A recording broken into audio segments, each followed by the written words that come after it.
ছাত্র জনতার যে অভ্যুত্থানটি সংগঠিত হয়েছিল 1971 পরে বাংলাদেশের ইতিহাসে অন্যতম একটি অধ্যায়, যে অধ্যায় দিয়ে 53 বছরের ইতিহাসের একটি পরিবর্তন হয়েছে, কিংবা বলতে পারি যে 16+2 18 বছরের একটি ফ্যাসিজমের যে পট পরিবর্তন এবং পতন সেটি ঘটেছে। আমাদের জায়গা থেকে এখানে বেশ কিছু বিষয় রয়েছে। আসলে আমরা দেখেছি আমাদের এই ছাত্র জনতার অভ্যুত্থানের 1 মাস হয়ে যাচ্ছে। আমাদের যে রক্তের দাগ, সে দাগগুলো কিন্তু এখনো শুকায়নি। আপনি ঢাকা শহরের অন্যতম হসপিটালগুলোতে আজকে যান, আপনি Dhaka medical college, Suhrawardy hospital, orthopaedic hospital থেকে শুরু করে চক্ষু ইনস্টিটিউট, আপনি যেখানেই যান সেই রক্তের দাগ, সেই বুলেটের চিহ্ন, কিংবা ফ্যাসিজমের যে দোষর যারা হাতে ধারালো অস্ত্র নিয়ে রাস্তায় নেমেছিল সাধারণ মানুষ ছাত্র জনতাকে ছিন্ন বিচ্ছিন্ন করার জন্য, সেই রক্তাক্ত দাগ আর ক্ষতচিহ্নগুলো এখনও রয়েছে। এখনও সেই দাগগুলো অনেকে শরীরে নিয়ে রাস্তায় চলছে, কিছুটা সুস্থ হয়ে কিংবা কিছুটা ব্যথা নিয়ে। সেই জায়গা থেকে আমরা মনে করি যে আমাদের এই যে ক্ষতচিহ্নগুলো, এই চিহ্নগুলো আমাদের প্রত্যেকের ধারণ করা উচিত। প্রত্যেকটি মানুষের আলাদা আলাদা একটি ইতিহাস রয়েছে, প্রেক্ষাপট রয়েছে। এই বিগত 2 মাসে একজনের সাথে আসলে আরেকজনের ইতিহাসটি কিংবা অভিজ্ঞতাটি আপনি কখনো এক করতে পারবেন না, কারণ প্রত্যেকে যে ঘটনাগুলো ফেস করেছে সেগুলো একজনেরটি আরেকজনের থেকে ভিন্ন। সেই জায়গায় আমরা শুধু আন্তর্জাতিক মিডিয়া নয়, দেশীয় মিডিয়া নয়, বরং প্রত্যেককে তাদের জায়গা থেকে আমরা অনুরোধ করব, আপনারা এই ডকুমেন্টেশনগুলো করুন। আপনারা দেখুন কিভাবে নিষিদ্ধ গুলিগুলো দিয়ে আমার ভাইয়ের বুকটি ঝাঁঝরা করা হয়েছে, কিভাবে পুলিশ ওই লিথাল গুলিটি, জনগণের টাকায় কেনা গুলিটি বাংলাদেশের ছাত্র জনতার মেরুদণ্ডে বিদ্ধ করার জন্য, জীবন নেয়ার জন্য ব্যবহার করেছে। এটি অবশ্যই বাংলাদেশ যতদিন থাকবে বাংলাদেশের ইতিহাসের পাতায় এটি লেখা থাকতে হবে। এটি যদি লেখা না থাকে, কোনো দল আবার একইভাবে এই ফ্যাসিজমের, এই ফ্যাসিবাদের ধারক ও বাহক হয়ে উঠবে। তাদের এটি জানা থাকা উচিত, মনে রাখা উচিত মানুষ কতটা ঘৃণা ভরে এই ফ্যাসিস্ট সরকারকে প্রত্যাখ্যান করেছিল, কত ভাবে এই ফ্যাসিবাদটি চালিয়েছিল, মানুষ কিভাবে পতন ঘটিয়েছিল। আমরা চাই আপনারা এই ডকুমেন্টেশনটি করুন। আমরা ভাবছিলাম যে 5ই অগাস্টের পরে 1 মাস হয়ে গিয়েছে, বিভিন্ন জন বলছিল যে আমরা একটি বিজয় র্যালি করতে পারি কিনা, কিন্তু আমাদের অধিকাংশ ভাইরা, বোনেরা, ছাত্র জনতা তাদের জায়গা থেকে স্পষ্ট করে জানিয়ে দিয়েছে বিজয় র্যালি, বিজয় মিছিল করার সময় এখনো হয়নি। এই বাংলাদেশে যে ফ্যাসিস্টের পতন ঘটেছে সেই জায়গা থেকে এই দগদগে ক্ষতগুলো রেকটিফাই করে এমন একটি বাংলাদেশকে যতদিন না আমরা বিনির্মাণ করতে পারছি, যতদিন না এই বাংলাদেশ গণমানুষের বাংলাদেশ হয়ে উঠছে, আমরা আমাদের অধিকারগুলো ফিরে না পাচ্ছি, সিস্টেমগুলো আবার নতুন করে পুনর্গঠিত না হচ্ছে, মানুষ যে মানবিক কিংবা তার সাংবিধানিক সুবিধাগুলো পায় সেগুলো যতদিন নতুন করে পাওয়া শুরু না হচ্ছে, ততদিন কোনোভাবেই এমন একটি বিচার করা প্রাসঙ্গিক নয়। এটি আমাদের স্পিরিটের সাথে যায় না, আমাদের এই ছাত্র জনতার অভ্যুত্থানের চেতনার সাথে যায় না।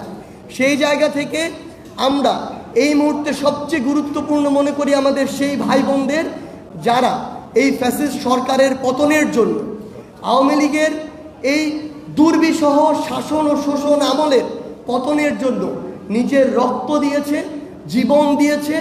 গুলির সামনে আবু সাইদ থেকে শুরু করে আমার হাজারো ভাই যেভাবে বুক পেতে দিয়েছে, একটা গুলি খেয়ে পরের গুলিটি আবার নিজের বুকে নেয়ার জন্য শক্তি নিয়ে দাঁড়িয়ে গিয়েছে।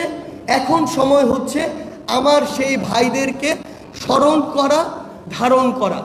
সেই জায়গা থেকে আমরা মনে করি যে আগামীকালকে 5ই সেপ্টেম্বর পুরো বাংলাদেশের প্রত্যেকটি জেলা, প্রত্যেকটি উপজেলা, প্রত্যেকটি ইউনিয়ন থেকে শুরু করে মহানগরের প্রত্যেকটি সেক্টর যেভাবে এক একটি যুদ্ধের সেক্টর হয়ে উঠেছিল সেই 5ই আগস্টের দিন কিংবা তার পূর্বের দিনগুলোতে, সেভাবে আগামীকালকে আবারও আমার ওই শহীদ ভাইদের স্মৃতিকে, স্পিরিটকে নিজের মধ্যে ধারণ করে আমার ওই যে আহত ভাইগুলো এখনো হাসপাতালের বিছানায় কাতরাচ্ছে, আমার যে ভাই বোনগুলো তাদের হাত হারিয়েছে, পা হারিয়েছে, চোখ হারিয়েছে, তাদেরকে স্মরণ করে তাদের স্মৃতিকে ধারণ করে আমরা আগামীকাল 5 সেপ্টেম্বর আমাদের ছাত্র জনতার অভ্যুত্থানের 1 মাস পূর্তি উপলক্ষে আমরা একটি শহীদি মার্চ করতে চাই।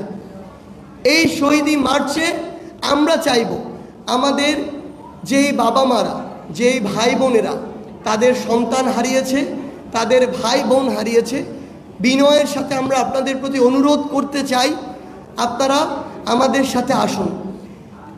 আপনারা যে ভার নিয়ে আজকে চলছেন, হাঁটছেন, আমরা সেই ভারের সঙ্গী হতে চাই। আমরা সব সময় আপনাদের সন্তান হয়ে, ভাই বোন হয়ে আপনাদের সাথে একইভাবে চলতে চাই। সেই জায়গায় আমরা চাইব পুরো বাংলাদেশের ছাত্র জনতা আবারও তাদের প্রত্যেকের জায়গা থেকে তারা এই শহীদ মার্চে অংশগ্রহণ করবে, যে আমার শহীদ ভাইদের ছবি থাকতে পারে, আমার শহীদ ভাইরা যেই চেতনাকে, যে স্পিরিটকে ধারণ করে নিজের জীবন দিয়েছে সেই কথাগুলো থাকতে পারে। আমরা যে ওই ফ্যাসিস্ট যে কোনো সরকারকে আর কোনোদিন গ্রহণ করতে প্রস্তুত নই, আমরা যে তাদেরকে ঘৃণা ভরে প্রত্যাখ্যান করছি, করব, সেই মেসেজগুলো থাকতে পারে। আমরা অন্তর্বর্তীকালীন সরকারের কাছে কি চাই সেই বার্তাগুলো থাকতে পারে।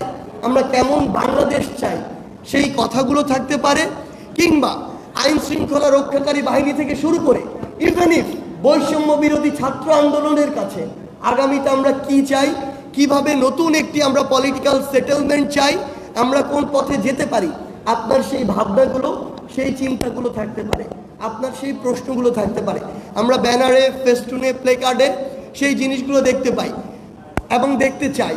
এবং আমরা আমাদের ছোট ভাই বোনেরা যারা রয়েছেন কিংবা যারা বড়রা রয়েছেন, যারা ছবি আঁকেন, ছবি এঁকে নিজের মনের ভাব প্রকাশ করেন, আমরা সেগুলো দেখতে চাই। অর্থাৎ আপনার নিজের জায়গা থেকে যেভাবে যা কিছু করে মনে হয় যে আপনি শহীদি মার্চে নিজের অংশগ্রহণকে আরও বেশি স্পষ্ট করতে চান এবং এটি সমৃদ্ধ করতে চান, সেই স্বতঃস্ফূর্ত অংশগ্রহণ আমরা আপনাদের কাছে চাই আগামীকালকের এই শহীদি মার্চে। আমরা যদি আমাদের ঢাকার রুটটি বলি, তার পূর্বে একটি জিনিস বলতে চাই। 5ই আগস্ট সকাল 10টায় যখন বৃষ্টি হচ্ছিল, 11টার দিকে অ্যাপ্রক্সিমেট যখন আবার আমাদের সকল ইন্টারনেট বন্ধ করে দেওয়া হলো, কিংবা 12টার দিকে ইন্টারনেট আসার পরেও আমাদের 2টায় যখন শাহবাগে একত্রিত হওয়ার কথা ছিল, তার ঠিক 2 ঘন্টা পূর্বেও কিন্তু পুরো বাংলাদেশের ছাত্র জনতার মধ্যে এটুকু চিন্তা কাজ করছিল যে আমরা যে জন্য নিজের জীবনের রিস্ক নিয়ে শাহবাগের দিকে ছুটে যাব সেটি সফল হবে কিনা। কিন্তু তার ওই চিন্তায়, চেতনায়, স্পিরিটে, আগ্রহে কিংবা তার ওই যে মনের যে একান্ত চাওয়া যে এই ফ্যাসিবাদের পতন ঘটাতে হবে, সেই জায়গায় কিন্তু বিন্দুমাত্র কমতি ছিল না। তারপরও ওই 2 ঘন্টা আগে সামান্য যদি মনের কোনো আশঙ্কাও থাকে, সেটি নিয়েও সবাই যখন নেমে পড়ল, তখনও এই ভাইরা, এই বোনেরা যারা বুক পেতে দিয়েছিল, তারা কিন্তু নিশ্চিত ছিল না এই ফ্যাসিস্টের পতন হবে কিনা। কিন্তু 3 দিক থেকে, ওই উত্তরা বিএনএস-এর দিক থেকে বলি, বসুন্ধরা, রামপুরা, বাড্ডা, বনশ্রী, প্রগতি সরণির ওই 1 নম্বর 2 নম্বর সেক্টরের দিক থেকে বলি, কিংবা আমার এই চিটং রোড, শনিরাখড়া, যাত্রাবাড়ি এই একটি সাইড দিয়ে বলি, এই 3টি সাইড সহ পুরো ঢাকার সকল রাস্তা দিয়ে যখন এক প্রকার আবাবিল পাখির মতো লক্ষ লক্ষ মানুষ রাস্তায় নেমে আসে, তখন ওই ফ্যাসিস্ট সরকারের পতন হয়, তারা দেশ ছেড়ে পালাতে বাধ্য হয়। সেই জায়গায় আমরা বিশ্বাস করি, আমরা চাই আগামীকালকেও সেইভাবে গণজোয়ার নেমে আসুক। এবং আমরা আমাদের জায়গা থেকে একটি জিনিস বলতে চাই, যে যেখান থেকে যেভাবেই পারেন আমাদের ঢাকায় সেন্ট্রালি আমাদের এই শহীদি মার্চটি শুরু হবে ঢাকা বিশ্ববিদ্যালয়ের রাজু ভাস্কর্যের সামনে থেকে।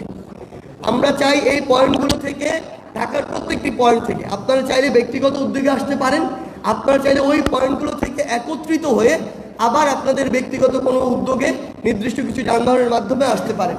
এটি আপনারা নির্ধারণ করবেন। এটি আগামীকাল বিকাল 3টায় ঢাকা বিশ্ববিদ্যালয়ের রাজু ভাস্কর্যের সামনে থেকে শুরু হবে। আমি রুটটি বলছি, আমাদের শহীদ মার্চের রুট হবে রাজু ভাস্কর্য থেকে শুরু করে নীলক্ষেত হয়ে নিউ মার্কেট, কলাবাগান, এরপরে ধানমন্ডি পার হয়ে মানিক মিয়া এভিনিউ হয়ে, অর্থাৎ সংসদ ভবনের সামনে দিয়ে ফার্মগেট, কাউরান বাজার, শাহবাগ, আবার রাজু ভাস্কর্য হয়ে আমাদের জাতীয় শহীদ মিনারে গিয়ে শেষ হবে। এবং সেখানে আমরা প্রত্যাশা করি আমাদের শহীদ পরিবারের একজন মা, একজন বাবা, একজন ভাই, একজন বোন তাদের জায়গা থেকে তাদের চাওয়াগুলো বলবেন, তাদের অনুভূতিগুলো বলবেন এবং পরবর্তী বাংলাদেশের তরুণ প্রজন্মের কাছে, ছাত্র জনতার কাছে তারা কি চান সেটি তারা তাদের জায়গা থেকে উপস্থাপন করবেন। কেমন একটি বাংলাদেশ তাদের প্রত্যাশা, আমরা কিভাবে তাদের পাশে তাদের সন্তান হয়ে, ভাই বোন হয়ে থাকতে পারি আগামীর প্রত্যেকটি দিন, সেই জিনিসগুলো তারা তাদের জায়গা থেকে উপস্থাপন করবেন। এবং আমরা আপনাদের কাছে অনুরোধ করি, বিনীত অনুরোধ করি, বাংলাদেশের যারা মিডিয়া কর্মী ভাইরা রয়েছেন, আমরা বিশ্বাস করি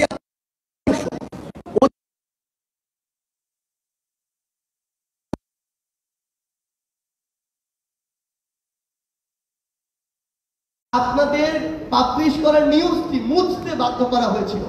আমরা আমাদের আন্দোলনের সময় দেখেছি সত্যি একটি হেডলাইন যখন গিয়েছে কয়েক মুছে দেওয়া হয়েছে, চাপে এগুলো করা হয়েছে, এটা আমরা জানি। কিন্তু এখন আপনাদের এই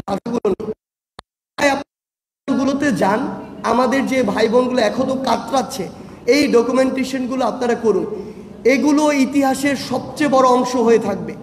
71-এ এই আধুনিকায়ন ছিল না, এই মিডিয়া ছিল না, আমার এই প্রচার মাধ্যম ছিল না, এখন আছে। এখন যদি আজকে থেকে 100 বছর পরে আমরা সত্যি তথ্যগুলো পুরো বাংলাদেশের পরবর্তী প্রজন্মের সামনে না তুলে ধরতে পারি, এই ব্যর্থতার দায়ভার, এই লজ্জার দায়ভার, এই সীমাবদ্ধতার দায়ভার আমাদের প্রত্যেককে নিতে হবে, যার ভার অনেক শক্ত, যার ওজন অনেক বেশি। এ পর্যায়ে আমরা আমাদের আগামীকালকের কর্মসূচির পরে 6 তারিখ থেকে ঢাকা সহ পুরো বাংলাদেশে আমরা কিভাবে আগাবো, বৈষম্য বিরোধী ছাত্র আন্দোলনের পরবর্তী কর্মপরিকল্পনা বা রূপরেখা কি হতে পারে সে বিষয়ে কিছু বলার জন্য অনুরোধ করছি বৈষম্য বিরোধী ছাত্র আন্দোলনের অন্যতম সমন্বয়ক আবু বাকের।